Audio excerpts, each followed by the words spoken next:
आणि आता लोकसभेसंदर्भात इतरही महत्त्वाच्या न्यूज टॉप 9 पाहणार आहोत। लोकसभेचा रणसंग्राम मधून तडस कुटुंबावरती सून पूजा तडस यांचे गंभीर आरोप। मुलाला बलात्काराच्या आरोपातून वाचवण्यासाठी माझं लग्न लावण्यात आलं।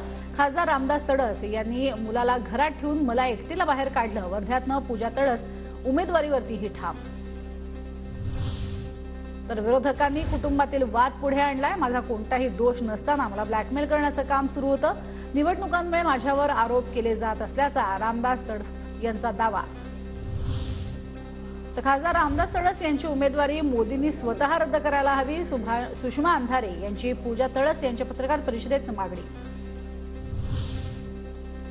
सुषमा अंधारेंनी आधी स्वतःचा संसार पाहावा, मग दुसऱ्याच्या संसारात ढवळाढवळ करावी। पंकज तडस यांचा टोला तसंच हे प्रकरण न्यायप्रविष्ट, त्यांचं राजकारण केलं जात आहे। शरद पवार याचे मास्टरमाइंड असाही केला आरोप।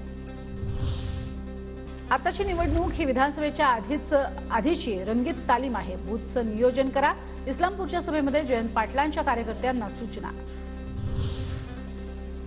सांगलीमध्ये एका डोक्यानं तर एक जण मातीतला कुस्ती खेळणारा भाजपचे उमेदवार संजय काका पाटील यांचा चंद्रहार पाटील आणि विशाल पाटलांना टोला। ईद निमित्त तिघे एकत्र आलेले असतानाच टोलेबाजी। माझा राजकीय निर्णय लवकरच जाहीर करणार। कार्यकर्त्यांना विचारात घेऊन निर्णय जाहीर करणार। ज्योती मेटे बीड लोकसभेसाठी इच्छुक। धुळ्यातील उमेदवार शोभा बच्छाव यांच्या उमेदवारीला मालेगावात काँग्रेसकडून विरोध। स्थानिक उमेदवार देण्याची कार्यकर्त्यांची मागणी।